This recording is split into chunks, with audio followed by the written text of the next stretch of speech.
qu'on appelle des 78.2. C'est un article du Code de procédure pénale. Et ce document permet aux policiers de contrôler n'importe qui. Donc, on fait du contrôle au faciès à la demande express de notre hiérarchie. En 2 heures de temps, on s'est fait contrôler 3 fois. Ah ben bon, de toute façon, je ne changerai rien, de toute façon, moi. Moi, j'ai mes opinions, je m'en suis jamais caché, mais bon. C'est comme ça, j'aime pas les étrangers, ça fait 30 ans que ça dure, puis c'est comme ça, quoi. Je veux dire, j'ai pas... Il y a un moment où il y a l'alarme d'un scooter qui s'est déclenchée. Alors là, ça nous a fait bizarre. Tout le monde s'est retourné vers nous. Alors qu'on était à 5 mètres, mais tout le monde était tourné vers nous. On n'a pas l'habitude de voir un noir, ministre des Finances, PDG. Quand j'arrive dans des réunions, je suis maire adjoint, on me prend pour le vigile. Ah ben bon, de toute façon, je ne changerai rien, de toute façon, moi. Moi, j'ai mes opinions, je m'en suis jamais caché, mais bon. C'est comme ça, j'aime pas les étrangers, ça fait 30 ans que ça dure, puis c'est comme ça, quoi. On a des propriétaires qui ne veulent pas d'étrangers, ou de noirs, ou d'arabes. Ça arrive régulièrement. Le monsieur là, je le vois, il passe à côté de moi, il me regarde même pas. Alors que c'est lui qui est censé me recevoir, puisque c'est lui le chef du magasin, c'est lui qui recrute.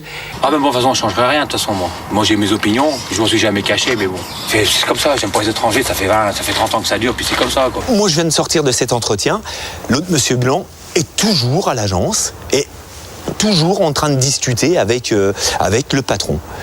Et moi, aujourd'hui, je suis sorti de l'agence, j'aurai la réponse seulement mercredi. Mardi, gare du Nord à Paris, peu après 16h30. Un jeune Congolais de 32 ans, sans titre de transport, est contrôlé par des agents de la RATP. Choqués par la violence de la scène, plusieurs centaines de personnes présentes dans la gare à ce moment-là, très vite la situation dégénère. Et c'est la star de la nouvelle star. L'album tant attendu sera lundi dans les bacs et Christophe Willem dans quelques minutes sur ce plateau. Dans Plus Clair également, même budget, même durée. Nous vous dirons tout sur les conditions de réalisation des spots de la campagne présidentielle. Interville interdit aux plus de 14 ans. La chaîne Gulli vient de lancer Interville Junior. Les coulisses du tournage. Mais d'abord le top 5 d'Éric Dussard et son palmarès d'informations médias absolument essentiel. Top, c'est parti. Numéro 5, Jean-Luc Reichmann, animateur préféré des Français. D'après une étude parue dans Stratégie, il est élu animateur le plus chaleureux, le plus proche des gens, le plus drôle et le plus sympathique. Catégorie où l'on trouve sur la 2e marche du podium, Nagui. Et puis une bonne nouvelle aussi pour celui que l'on appelle désormais à France 2, Monsieur... Tombé du ciel, à travers les nuages. Grâce à toute une histoire, il est jugé plus chaleureux et moins antipathique. La preuve que ces loopings aériens n'ont pas fait plonger sa cote de popularité. Oh, heureusement encore. Numéro 4, vous avez aimé Fred Courtadon, voix off des bandes annonces de France 2. Bonne soirée sur France 2.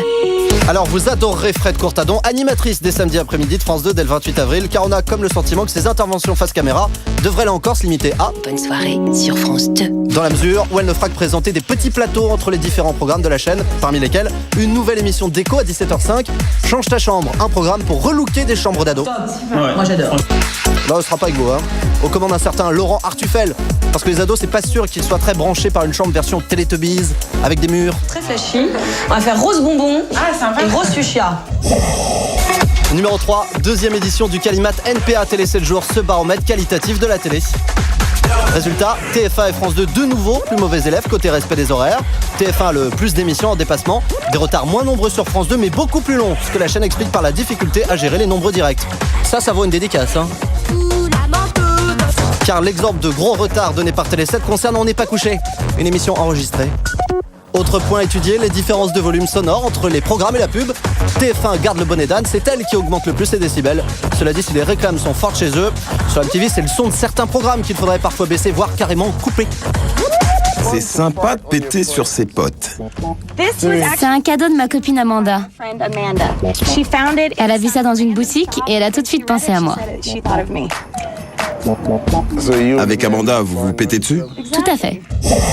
Numéro 2, Michel Simès et Marina Carrère d'Ancos devraient passer de France 5 à France 3 le temps d'une soirée au mois de juin pour y animer un grand prime time sur les gestes qui sauvent. Faut-il en avoir peur? Soit non, parce qu'avec Michel, ça ne peut pas être anxiogène.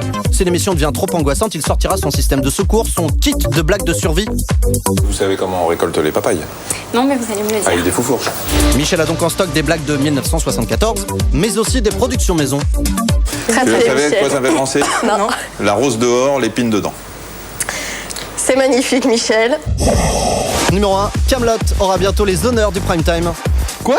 Lundi 30 avril, soirée spéciale Kaamelott sur M6 avec 2 épisodes de 52 minutes à la suite.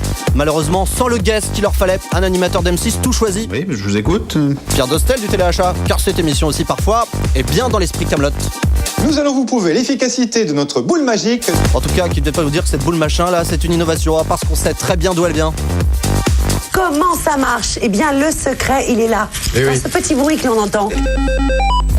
Ouais, cette boule, c'est un pur plagiat d'eux.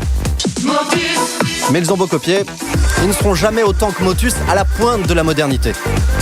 Et vous gagnerez 100 francs, 100 francs. Aimer, c'est agir, c'est la devise de Patrick Poivre d'Arvor. Le journaliste vient de révéler qu'il quittera le 20h en 2012. Est-ce lié au mouvement qui agite actuellement TF1 ou une bonne accroche pour la sortie de son bouquin ? Patrick Poivre d'Arvor, bonjour. Merci d'être là. Ça y est, vous avez enfin fait part du moment où vous quitterez le 20h de TF1 en 2012. Vous êtes malheureuse. Bonne blague. Pourquoi le dire maintenant ? Parce qu'on me demandait si j'allais couvrir l'élection d'après. J'ai dit oui. Et puis après, j'ai dit que j'arrêterais, oui. Voilà. Alors, donc, a été annoncé cette semaine le départ d'Étienne Moujotte. Celui de Patrick Lelay avait été annoncé il y a quelques semaines, celui d'Étienne Moujotte maintenant, qui partirait tout début mai après l'élection présidentielle. Pourquoi maintenant ? Pourquoi cette annonce c'est Martin Bouygues qui en a décidé ainsi. C'était juste un cycle de 20 ans, tout juste, puisque je vous rappelle que TF1 a été privatisé en avril 87. Et voilà. Alors, on est tous un peu dans la nostalgie, parce qu'on n'oublie pas, on a beaucoup de reconnaissance pour ce que Étienne et Patrick ont fait. Il n'y a pas de traumatisme, je peux vous dire, actuellement. Mais même si le départ d'Étienne Moujotte a été annoncé par Martin Bouygues, il semble avoir été décidé par Martin Bouygues. Oui, bien sûr, d'ailleurs. Mais Étienne en a parlé tout de suite dans la foulée. Il restera d'ailleurs, je l'espère, dans la maison en tant que consultant. Et je crois qu'on a énormément besoin de ses conseils. Alors, pour bien comprendre ce qui se passe à TF1, on fait le point tout de suite avec Christelle Rebière. Il formait le trio d'experts de TF1. En 20 ans, Patrick Lelay, Étienne Moujotte et à la pub Claude Cohen ont fait la success story de la chaîne. Il s'est passé quelque chose là-haut. Effectivement, Martin Bouygues a tranché, place à une nouvelle génération d'experts en audience. En 18 ans, Étienne Moujotte a fait de TF1 la chaîne de l'événementiel et des divertissements à succès. En 2006, grâce à lui, TF1 signait encore 98 des 100 meilleures audiences. Il avait à la fois une fibre journalistique très très forte, donc sur les programmes il avait une légitimité, mais c'était aussi un gestionnaire, quelqu'un capable aussi de s'intéresser au sport, quelqu'un capable aussi de diriger la fiction. Il était vraiment multicarte et ce sera très très difficile de trouver une seule personne qui remplacera tout Étienne Moujotte. Étienne Moujotte pourrait quitter TF1 pour devenir consultant en communication dès le lendemain des élections. Takis Kandilis, son actuel bras droit, est donné favori pour lui succéder. C'est d'ailleurs l'intérêt du groupe Bouygues de faire en sorte qu'au moins pendant un an ou deux, on trouve des solutions en interne. Bien sûr, ça évitera virtuellement tout problème de dérive ou tout soubresaut boursier, je dirais. Ils ont intérêt à jouer la stabilité. Autre départ de poids, celui de Claude Cohen, la patronne de la toute puissante régie pub de la Une. Elle affiche une réussite unique en Europe. L'alchimie TF1 Publicité, c'est d'avoir réussi quand même à conquérir 55% du marché publicitaire de la télévision, alors que la chaîne ne fait que 31% de part d'audience. Nonce Paolini prendra ses fonctions de PDG de TF1 en mai prochain. Devant lui, plusieurs défis industriels essentiels pour l'avenir du groupe. Ce que les gens attendent, c'est effectivement un petit coup de booster, comme on dit, sur le développement numérique. Parce que c'est un petit peu le point faible encore de TF1, malgré la création de la plateforme Watt, vous savez, la plateforme communautaire sur Internet. C'est un problème de diversification. Il faut impérativement que d'ici les 3 ans, ils arrivent à générer autant de recettes hors médias, hors antenne télé, qu'avec la télé traditionnelle. D'autant que côté audience, TF1 se fait grignoter par les chaînes du câble, du satellite et de la TNT. Les grandes chaînes hertziennes resteront importantes si elles arrivent à fédérer des grands moments familiaux, que ce soit dans le problème du sport, avec des grandes rencontres, des grands films. Peu de chaînes, à part TF1, auront suffisamment d'argent pour générer ou acheter ce type de programme. Donc je pense que là-dessus, l'enjeu, il est là.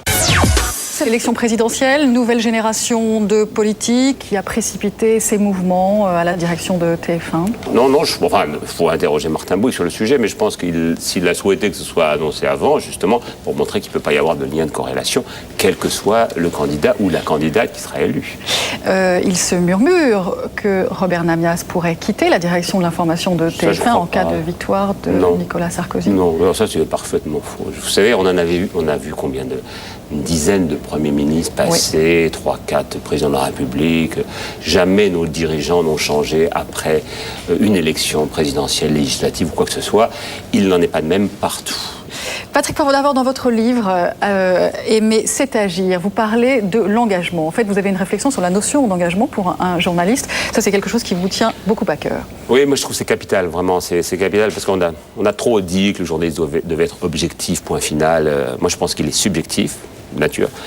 Il ne doit pas donner son engagement politique, bien évidemment, sauf s'il est éditorialiste. Mais vous avez une réflexion aussi à ce sujet. Par exemple, vous n'avez pas compris qu'Alain Duhamel soit suspendu d'antenne. Non, parce qu'un éditorialiste est là pour nous éclairer. Il me paraît tout à fait naturel qu'il me donne son opinion. Vraiment, ça ne me gêne pas du tout, au contraire. Donc j'ai trouvé bizarre qu'il soit écarté, de la même manière que ces fameuses femmes de ministres. On en avait déjà parlé une fois. C'est aussi dans votre livre. Oui, je lui étonné qu'on les oblige, alors que je ne vois pas pourquoi elles seraient meilleures après l'élection, ou comment elles a été avant. Ou on les vire complètement, ou alors elles restent en place au moment où... ma réponse est, elles sont bonnes, point final. Je les connais, elles sont excellentes, ce sont des journalistes avant tout. Et ce que vous dites également dans votre livre, c'est que lorsqu'on est présentateur d'un journal de 20 heures comme celui de TF1, donc lorsqu'on est vous, en fait, chaque détail, chaque attitude est observée. Oui. Moi, je me souviens du moment où vous avez reçu Ségolène Royal, on vous trouvait sous charme. Voilà, exactement. Donc, J'ai reçu un nombre de lettres anonymes. Mais c'est vrai que vous l'étiez d'ailleurs, dites-le. Bien sûr, ça me gêne nullement de dire que c'est une belle femme. Enfin, franchement, on peut reconnaître les choses. Autre chose. Et puis je m'entends bien avec eux. J'ai de bons rapports avec eux. Seulement, je les tiens à distance. Je les appelle jamais pendant la campagne. Je ne déjeune jamais ni ne dîne avec eux depuis maintenant 6 mois. Je fais extrêmement attention de garder cette distance naturelle. Oui, ça me paraît important. Votre actualité aussi, ça a été J'ai une question à vous poser. Très récemment, une émission qui a bouleversé un peu les codes du débat politique. En fait, quel est votre regard sur cette émission dans la mesure où, effectivement, on vous a trouvé très en retrait? Et est-ce que vous n'avez pas, d'une certaine manière, cautionné cette absence de débat que certains dénoncent? Ce qui m'a paru important, plus que les réponses des candidats, parce que les réponses du candidat, très honnêtement, vous comme moi, on les connaissait, oui, mais on les connaît par cœur. En revanche, les attentes des Français, ça, j'ai trouvé ça très intéressant. On a reçu à peu près 400 panélistes, donc 4 fois 100. Il y a eu peut-être 200 questions, dont, à mon avis, 150 n'ont pas été reposées depuis. Donc déjà ça, c'est dans le débat. Alors après, le débat, moi je suis comme vous. J'ai eu envie qu'il existe. J'ai eu envie qu'il puisse y avoir Ségolène Royal, Nicolas Sarkozy, Bayrou, Le Pen, tous les autres. Ça a été impossible pour les raisons que vous savez. Vous avez essayé aussi de leur refus à eux, les contraintes du CSA, etc. On aurait adoré, bien entendu. Non, je crois que cette émission a été extrêmement enrichissante. Comme vous le savez, elle a été reprise par un certain nombre de pays, ce qui en dit long. Déjà, l'Espagne, ça a déjà commencé. On regarde la version espagnole. D'accord. Nunca antes un presidente del gobierno, en general un líder político relevante, se había enfrentado a las preguntas de 100 ciudadanos en directo, en televisión, en nuestro país. Está usted bajándose aquí para contestar nuestras preguntas, pero ¿cuánto vale un café en la calle? ¿Sabe usted contestarme? Sí, 80 céntimos aproximadamente. No, eso era en los tiempos casi del abuelo Pachi. Hoy no. Dépende. Voilà, vous avez fait école, on a reconnu Monsieur Zapatero. Oui. Alors après, il a expliqué que finalement, c'était 83 centimes à la buvette des Cortés quand il était cher, député. Oui. Voilà, bon, ça a changé. Mais c'est intéressant, parce que les Italiens vont la reprendre. Ouais. Les Américains également. Les Américains sont en train de regarder. Ils viennent même en délégation à Paris. Donc ça fait plaisir. Donc, je crois qu'on a vraiment trouvé quelque chose. C'est la première fois qu'une émission française exporte ce concept. Alors, les spots de campagne que vous avez sans doute vus, c'est un exercice très cadré par le CSA. Quelles sont les règles et les contraintes? Marie-Laurence Rincet. Depuis lundi dernier, vous y avez droit 3 fois par jour sur toutes les chaînes publiques. Les films de la campagne officielle ont repris du service et avec eux les vieilles recettes de fabrication. Un leader politique qui parle face caméra et qui dit « je veux ». Madame, Monsieur, chers compatriotes, nous devons changer, il y a urgence. Je propose une 6e République. Des images de meeting avec des gens qui hurlent. Ça suffit l'Union européenne! C'est le seul moyen de reconstruire la France. Vive la République! La politique à l'ancienne. On peut même pas parler de communication. Ce sont des spots malheureusement lénifiants et qui donnent une très mauvaise image de la politique et des hommes politiques. Ringard les spots officiels, pourtant le CSA a bien essayé de faire un effort cette fois-ci. Nous avons voulu apporter quelques améliorations, donc plus de vie, plus de dynamisme, plus de tonus à tout cela. Première preuve de ses bonnes intentions de faire plus attractif, le Conseil supérieur de l'audiovisuel a rejoué comme en 2002 la matinée loto pour déterminer l'ordre de passage des clips des candidats. La série numéro 9 est attribuée à Madame Dominique Voynet. Pour dépoussiérer la campagne officielle, les règles ont également été un peu assouplies. Les candidats ne sont plus obligés de tourner dans les studios de Radio France. Leurs films peuvent également être alimentés pour moitié par des images de leur choix. Pour le reste, il faut faire avec les moyens mis à disposition par France 3 et donc, au moins pour le montage, cohabiter avec ses concurrents. Vous avez la salle 4 qui est dévolue à José Bové, par exemple, et à côté, la salle qu'on a appelée nous numéro 6, qui est consacrée à Monsieur Sarkozy. Et on n'entend pas ce qui se passe Non, dans la salle on n'entend pas ce qui se passe à côté. Alors, on a fait venir certains de nos camarades qui ont des talents d'acousticiens de Radio France, et on s'est mis à hurler comme des beaux diables dans chacune des salles pour voir un peu qui on pouvait déranger. Et eux-mêmes sont convenus du fait que le bâtiment convenait parfaitement. Et ils répondaient non pas aux normes sismiques, mais aux normes acoustiques qu'on était en droit d'attendre de ce type d'activité. Chaque candidat doit fabriquer 18 modules de 3 formats différents. Au total, 45 minutes de temps de parole à fournir en l'espace de 2 semaines. Un exercice pas forcément facile pour le principal intéressé, ni d'ailleurs pour le réalisateur qui doit contenter tout le monde, sauf peut-être le téléspectateur. Je suis pas bien sûr que le téléspectateur attende la même chose que les conseillers des candidats. Il y a moi, par exemple, je préfère de très loin travailler avec un candidat, disons, représentant un parti un peu plus modeste, qu'avec un candidat d'un grand parti, parce que derrière, vous avez une armée de conseillers. Moi, j'aime pas. Bon, donc, quand tout le monde donne son avis, ça m'énerve un peu. Travailleuses, travailleurs. Si je suis président de la République, je protégerai nos paysans. Ruralité, ça rime avec quartier. C'est pas voter pour moi et moi au pouvoir, je ferai une loi d'interdiction des licenciements. Les candidats aujourd'hui ne croient pas à l'efficacité de ces spots politiques. Et quelque part, ils ont raison. Donc par voie de conséquence, ils ne s'y préparent pas plus que ça. Donc les spots sont de qualité moyenne. Donc les téléspectateurs les regardent moins et zappent sur les chaînes du privé. Résultat, l'audience est en berne sur les chaînes de France Télévisions. À titre d'exemple, à 19h50, France 2 a perdu en une semaine 15% de ses téléspectateurs. C'est formel. C'est à l'ancienne, voilà, c'est à l'ancienne. Est-ce que ça n'est pas la faillite de la télévision de considérer que l'originalité, la pertinence, l'impertinence étaient sur le net davantage lors de cette campagne ? C'est pas vrai. Pas vrai. Il n'y a pas eu, au fond, si vous regardez bien, vous avez eu deux éléments qui ont été apportés par le net. Un qui était vrai, c'était une vidéo sur Ségolène Royal qui avec parlait. 35 heures. Voilà, 35 heures. Ça, c'était un élément. L'autre qui était faux, disant qu'ils avaient constitué avec son mari, son compagnon, une SCI pour ne pas payer l'impôt sur la fortune. On sait qu'ils le payaient, donc c'est faux. Donc, on n'a pas appris énormément de choses. En revanche, on a vu la parole circuler. Ça, c'est très bien. Moi, je trouve ça formidable.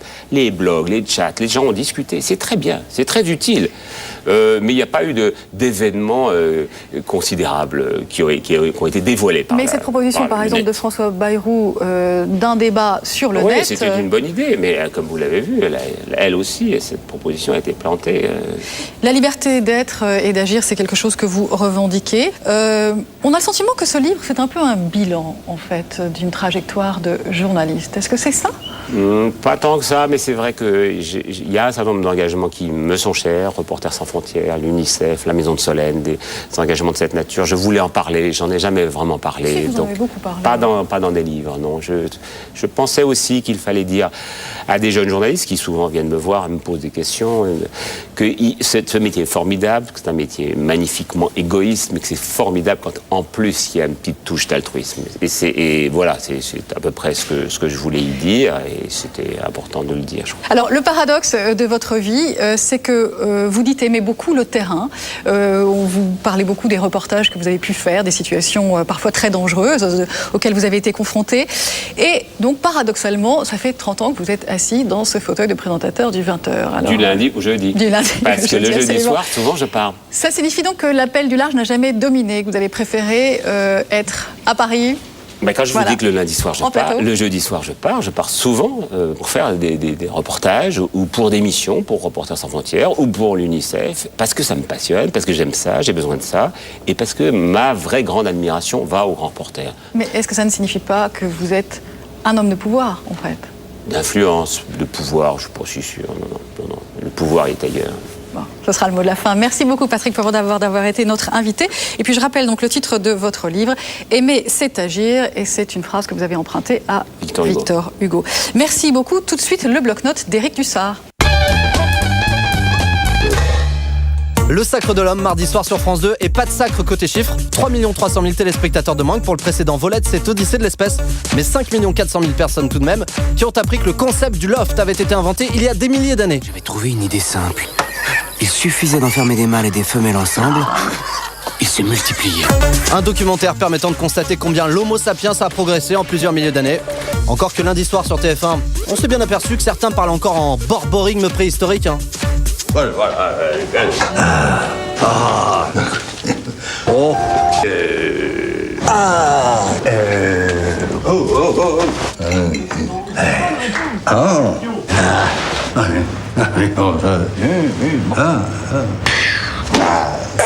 Dans Bac plus 70, Pierre Mondy nous a parlé 60 fois en homme des cavernes. Vas-y, fous-toi de ma gueule. Ambiance préhistorique aussi mardi soir dans Pékin Express avec des candidats comme d'habitude aussi élégants que l'homme de Néandertal. Putain, mais conne, je te jure, mais ma parole. Parmi les épreuves de mardi, la dégustation d'un mets savoureux. C'est une oreille de porc. Une épreuve mal comprise. Certains apparemment pensaient qu'on leur avait demandé d'imiter le cochon. Allez, super. Un plat qui serait vraisemblablement mieux passé si Stéphane Rothenberg avait su mettre les formes. C'est une oreille de porc. Et bon appétit, bien sûr. Les choristes samedi dernier sur TF1, une émission pour chanter à la maison. Tous les téléspectateurs pouvaient reprendre en chœur devant leur écran le tube de Flavie. C'est pas compliqué de retenir les paroles, c'est toujours les mêmes. Sachez que... Merci de l'accueillir. Allez, bravo. Sachez que... Merci de l'accueillir. Allez, bravo. Sachez que... Merci de l'accueillir. Allez, bravo. Sachez que... Merci de l'accueillir. Allez, bravo. Alors, on récapitule. Pour faire un Vie ma vie de Flavie, c'est simple. Utilisé en une seule et même soirée. 7. Sachez que... 12. Merci de les accueillir. 8. Allez. Le tout saupoudré de 15. Bravo. Flavie aurait donc vraiment besoin d'un parolier de talent.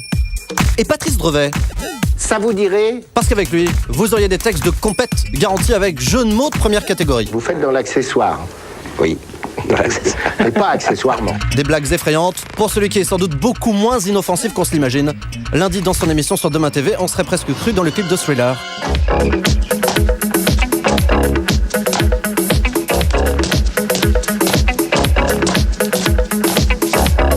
Neuf débuts de mutation en loup-garou lundi. Alors méfiance. On était un peu inquiets. Voilà plusieurs semaines que Charlie ne nous avait pas servi l'une de ses émissions dont il a le secret. C'est-à-dire sexy, voire libertine. Inquiétude enfin dissipée mardi soir. Voici Mariage et adultère, enquête sur l'infidélité des couples français. Oui, enfin, enquête. Il aurait plutôt dû dire... Enquête sur l'infidélité... Vu qu'on y a retrouvé tous les mots-clés qui ont fait la légende du droit de savoir. Sexy, liquide séminal, des prostituées. Est-ce qu'il avait une bite plus grosse que la mienne? Plus volage. Volage. Volage. Un droit de savoir sur l'infidélité, fidèle à sa réputation aussi côté audience. Très bon score, sans doute aussi grâce à la présence d'Élodie Gossuin, ex-Miss qui officie désormais comme chroniqueuse sur une chaîne de la TNT. Laquelle? Un indice. Elle est assez extraordinaire. Direct 8 bien sûr, où elle a rejoint l'équipe de Max, Direct 8 la plus rouge des chaînes du PAF dans tous les sens du terme.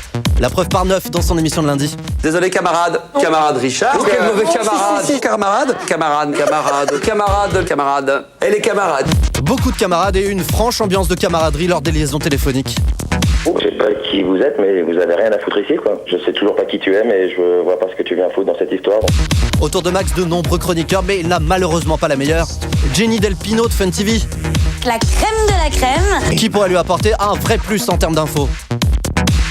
Will Smith a investi dans des toilettes à la japonaise. Pas mal de fausses notes mercredi soir à la Nouvelle Star. Côté candidat avec cette reprise d'Usher version peu chère. Côté audience aussi avec 600 000 téléspectateurs de moins que la semaine dernière. Puis côté jury avec Dove qui aurait largement mérité 1. Pour sa légère bourde au moment du verdict final. Celui qui me séduit le plus et celui auquel je crois, pour moi c'est Michel. C'est Michel. Non. Excusez-moi, c'est Alex. Dove complètement à l'ouest, hein. Un peu plus et il nous aurait dit. Pour moi c'est Magali. Ça, ce sont les joies du direct. Ça vous amène toujours à donner le meilleur de vous-même. La preuve encore dans le Trésor de France de mercredi avec Anaïs, qui a sans doute vécu les 15 meilleures secondes de sa carrière. À tous les coups, on me l'a piqué. Oui, son texte. Je m'excuse, j'ai un blanc. Oh, mais c'est pas grave. On va s'arrêter là. J'ai pas fait de télé depuis très longtemps, j'ai plus l'habitude. Mots croisés lundi soir sur France 2 avec un numéro consacré à la dernière ligne droite avant la présidentielle, en gros. Cette en gros est sans doute comme une grosse inquiétude pour Yves Calvi lors de cette irruption en plateau. Tout le monde connaît. T'as dit que... c'est parti. Ouais, c'est parti. C'est pas compliqué. Donc ça, c'est pour le Darfour. Mots croisés bien suivis, mais qui a tout de même fait moins qu'Incroyable mais vrai, émission de circonstance en ce lundi de Pâques. Parce que dans le genre cloche... Une voyante incroyable mais vraie, elle voit l'avenir dans les frites et le couscous. Info de qualité, sublimée par cette réflexion de Nathalie Vincent. J'ai pas dans les frites une fois. Incroyable cette vanne. C'est incroyable mais stupide. C'est bien simple, Nathalie nous épate dans toutes les émissions qu'elle présente. La preuve encore dimanche dernier dans Du côté de chez vous. Dans cet espace qui se prête à la rêverie et à l'exercice. 1, 2. Ce qu'elle fait à la télé, c'est grand. C'est vrai que c'est grand. À bientôt. Julien Luyas, bonjour. Bonjour. Ça va bien? Bien. On repart pour de nouvelles indiscrétions dans le PAF et on débute avec Paris Première qui s'offre Miss Univers. Oui, une nouvelle qui va faire plaisir aux insomniaques et aux fans d'élections de Miss. Dans la nuit du 28 au 29 mai, Paris Première diffusera en exclu et en direct l'élection Miss Univers 2007. Une élection qui se déroulera cette année au Grand Auditorium de Mexico. Alors aux commentaires, on retrouve Christophe Roux, Sylvie Tellier et bien sûr l'inénarrable, celle sans laquelle aucune élection n'est possible, Geneviève de Fontenay. Et cette élection sera rediffusée le mardi 29 en prime time. Anthony Cavana prépare son retour. En quittant la présentation à France 2, Anthony Cavana nous l'avait promis, il voulait produire éventuellement pour France 3. Eh bien apparemment il a tenu ses promesses puisque dans les prochains jours il tournera un pilote d'un format court humoristique qu'on vous a déjà présenté ici qui s'appelle Tête à claque, ça passe au Québec. Et tout de suite, histoire de vous rafraîchir la mémoire, on vous passe un extrait. Aujourd'hui, Capitaine Kung Fu va vous montrer une prise redoutable qu'il a lui-même créée. J'ai nommé la prise du dragon. Aïe! Wow! Une fois bien coincé entre les orteils, vous devez faire pivoter le talon vers le haut, ce qui fera cruncher le nez de l'opposant. Donc si le pilote fonctionne, on pourrait retrouver Anthony Cavana en Willy Wellers. En tout cas, nous, on l'espère. Un petit cadeau maintenant. Oui, on aime bien ici vous présenter des séries avant qu'elles arrivent en France. Aujourd'hui, on vous présente The Black Donnellys. Cette série a été achetée par TF1, ça c'est une info. Cette fiction suit 4 jeunes frères irlandais installés aux États-Unis. 4 frères qui rentrent dans le crime organisé. Une série qui devrait plaire aux amateurs de soprano. La preuve tout de suite en images. What's this? The truck you didn't steal, Jimmy? Tommy, lighten up. Get out of the truck. Cops here.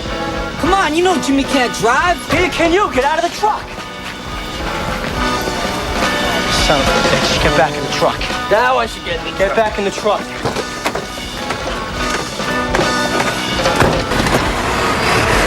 Tommy could drive anything. Before he became Mother Teresa, he had a big-time penchant for joyriding.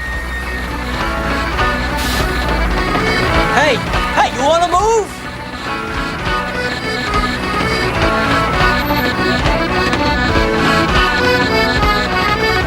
Le truc, c'est que cette série diffusée depuis février sur NBC s'est arrêtée, s'arrêtera. Il n'y a eu que 8 épisodes diffusés sur 13. Du coup, vous allez me dire comment ça se passe pour la fin. Eh bien, NBC a trouvé une solution. Les épisodes qui ne seront pas diffusés sur le network seront diffusés sur le site internet du network. Ou comment promettre comme ça et réussir à faire une fin pour TF1 qui aura au moins une série bouclée. Merci Julien Degast. Merci. À la semaine prochaine. Tout de suite, Christophe Willem dit La Tortue donne sa première interview télé dans Plus Clair, juste après la pub et le zapping. À tout de suite.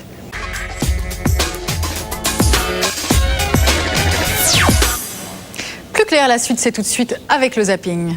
Avant d'accueillir la star de la nouvelle star, libérons les baby vachettes. Interville se décline en mode mineur pour la chaîne Gulli. Les candidats ont entre 10 et 14 ans et ils font tout comme les grands. Les coulisses du tournage, Julien Dugast. Allez, c'est parti. Depuis samedi dernier, le PAF compte une nouvelle version d'une émission qui existe depuis presque un demi-siècle, Interville. Amis d'Interville Junior, bonsoir et bienvenue à tous pour cette deuxième édition d'Interville Junior que vous retrouvez évidemment chaque semaine sur votre chaîne favorite Gulli. Vous n'hallucinez pas, c'est bien Philippe Corti au micro de cet Interville Junior. Ouais, c'est ici au parc Astérix près de Paris que tout se passe. 3 jours de tournage pour mettre en boîte 12 émissions de 26 minutes. Une config qui ne laisse pas de place à l'impro. Sautez, bougez comme ça, allez, les gars, on va se mettre en place. Allez-y. Oh les rouges là, faites pas le malin hein. Ici, c'est une production incroyable de 90 personnes. Donc, pour une petite chaîne qui a 1 an et demi, c'est vrai que c'est quelque chose de vraiment important et de conséquent pour nous, effectivement. Diffusé en France depuis samedi sur Gulli, Interville Junior sera aussi visible cet été en Belgique sur RTBF2. Une version qui est restée fidèle au célèbre jeu de Guy Lux. On retrouve le même arbitre que dans la version adulte diffusée sur France 3, Robert Hurt, ce fameux arbitre de foot entre 62 et 90, connu pour son coup de sifflet. C'est comme le couloir de tous les spectacles. Il y a le couloir, qu'il soit au Maracana, au Parc des Princes ou à Interville, c'est le même. L'essentiel, c'est le public, l'ambiance, et puis on se donne à fond. Ça ne change pas. Ça maintient jeune. Ouais, parce que évidemment, ces enfants qui ont entre 10 et 14 ans ont de l'énergie à revendre. Leur Interville à eux est le même que celui des adultes, en plus petit. C'est dément de faire comme les grands et de se retrouver sur le terrain, sur un élastique à 8 mètres de haut ou à courir après une vachette ou en train de faire le mur du défi comme les grands. C'est ça qui est sympa. Un mur du défi qui est presque le même que pour les grands, effectivement. Un tapis roulant identique en moins glissant. Et surtout, la vachette est toujours l'héroïne du jeu. C'est parce qu'on aime les enfants, c'est tout uniquement. Non, je voulais parler de la vraie vachette. Vendredi, elle m'a shooté en répétition. Donc j'ai boité pendant 2 jours et je me suis entaillé ici. Là. Ah, mais ça pousse quand même, il faut pas croire que ça pousse. Bon. Attention, la vachette est prête, est-ce que vous êtes prêts? L'héroïne, la voici. Au lieu de peser 300 kg comme dans la version adulte d'Interville, elle affiche 85 kg sur la balance, mais bien lancée, elle peut faire mal, la landaise.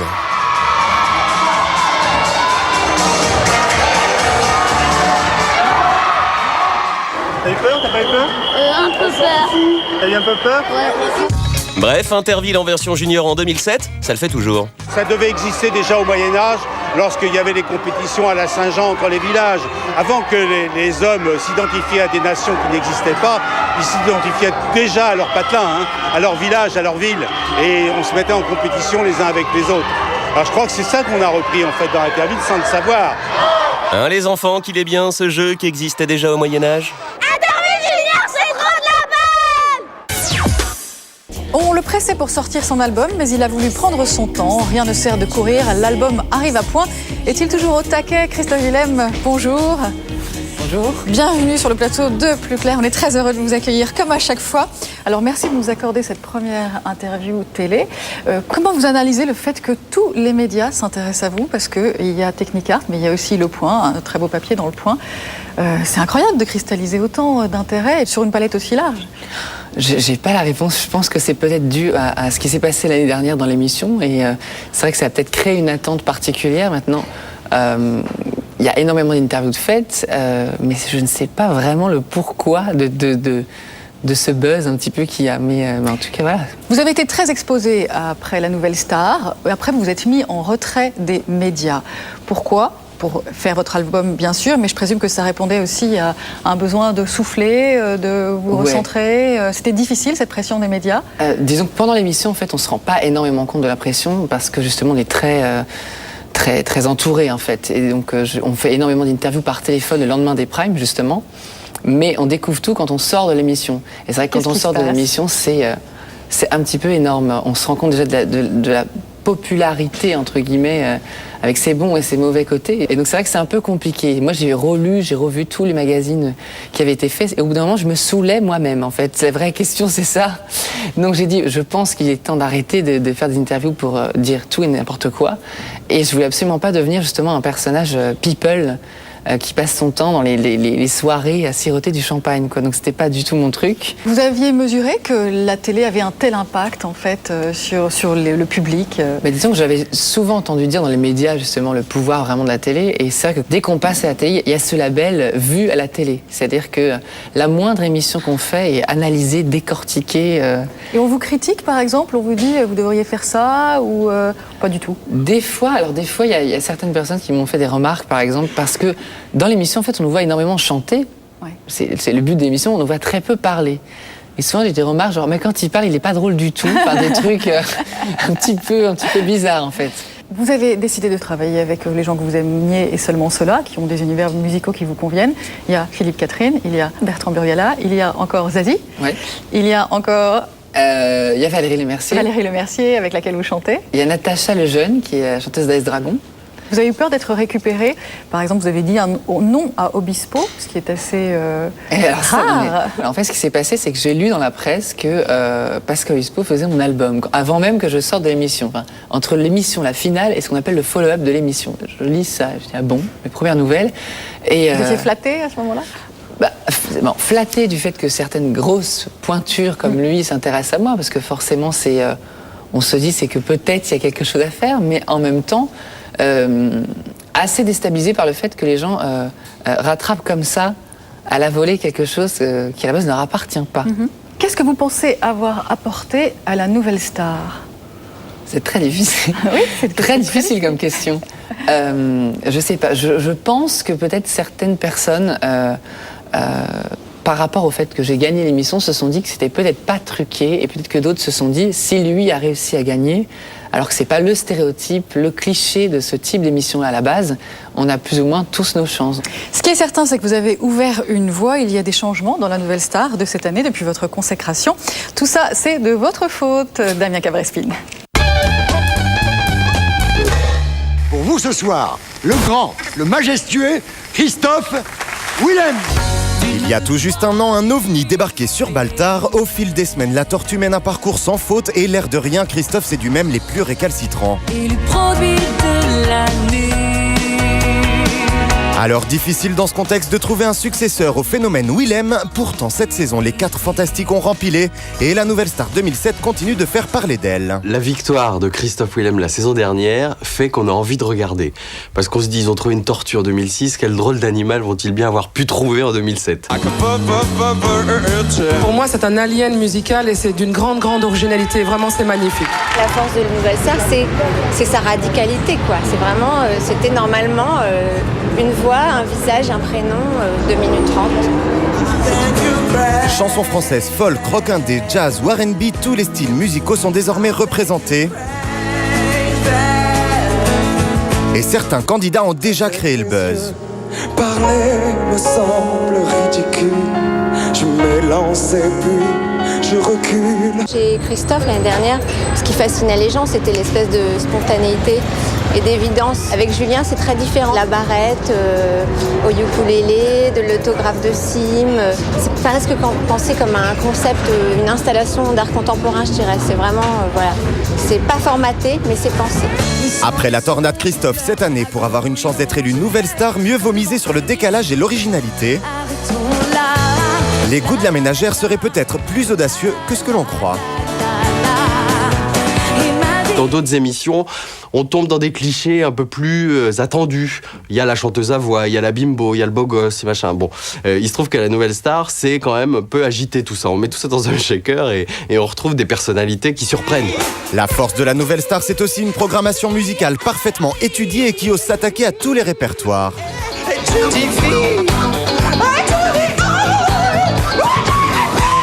Musicalement, il y a des choses complètement inattendues et qui sortent de ce qu'on peut entendre d'habitude à 20h50 à la télévision, surtout dans ce genre d'émission.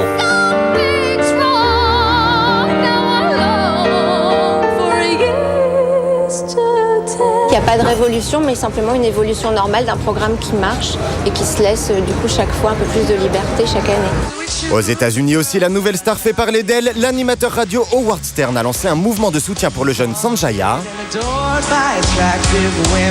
La particularité de ce garçon, c'est qu'il est le plus mauvais des candidats sélectionnés, mais chaque semaine, le public le sauve et la petite blague du perturbateur commence sérieusement à agacer le jury.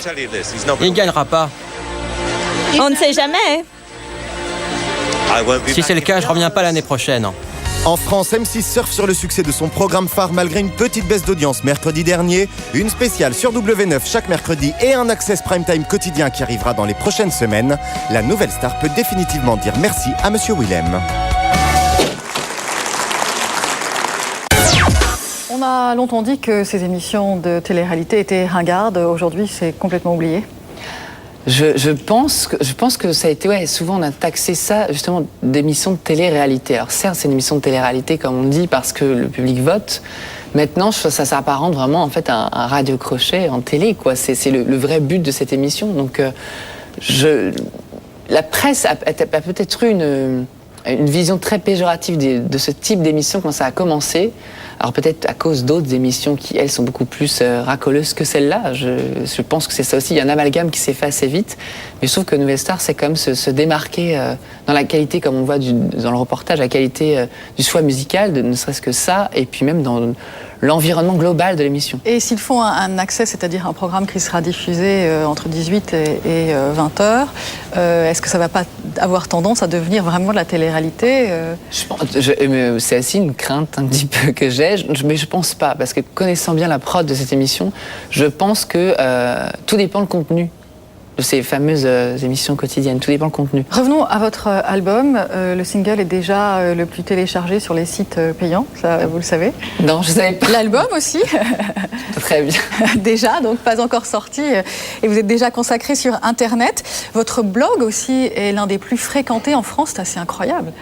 Le blog, oui, c'est vrai que la Maison Disque, on a eu l'idée de faire ça. Ouais. Donc j'y vais, moi, régulièrement dès que je suis sessionné. C'est pour ça que je laisse des messages à des horaires en journée.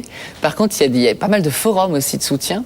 Alors dessus, je laisse des messages la nuit, de temps en temps, à 2h du matin. Voilà, mais c'est bien moi, je le dis, parce que souvent on me pose la question, c'est bien moi qui laisse ces messages.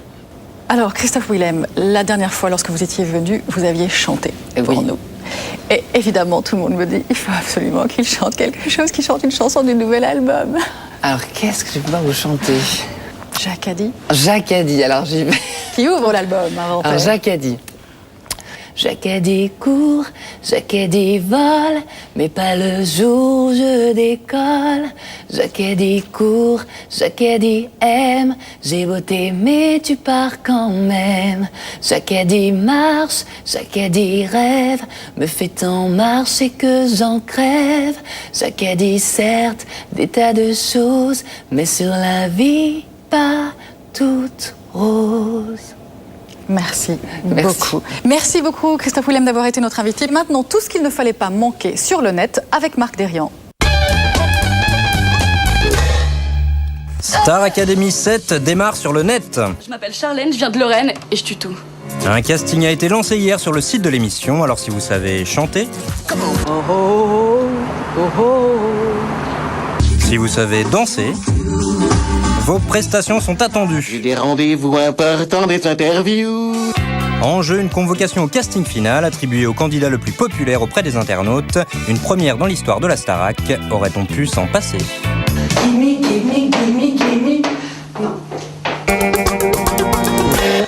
Non. Entre Jean-Pierre Pernaut et Internet, c'est l'amour fou. Les internautes peuvent désormais envoyer à JPP leurs plus belles vidéos Made in France profonde et ça dépote. Attention, les meilleurs passent au 13h, la gloire avec un grand G. Il est vraiment trop fort, ce Jean-Pierre. Un présentateur avec une veste en cuir. Une affaire criminelle bien glauque. Détail sordide, ses dents ont été arrachées et des poils de chèvre sont fourrés dans sa bouche. Et puis cette musique... Non, ce n'est pas « Faites entrer l'accusé », mais sa parodie « Que fait la police ?» Ils vont tout d'abord répertorier toutes les fillettes s'appelant Jocelyne dans tout Saint-Marc-la-Joie. Christophe Couldlat refait l'enquête au détail près. Putain, mais c'est qui le stagiaire mes couilles là qui a laissé traîner la rallonge du poison dans le passage? Voilà, c'est la fin de Plus Clair. La télé, la radio, les journaux et les nouveaux médias. On en reparle samedi prochain à 12h40 en clair. Dans un instant, l'hebdo cinéma avec Daphné Roulier. Salut et très bon week-end.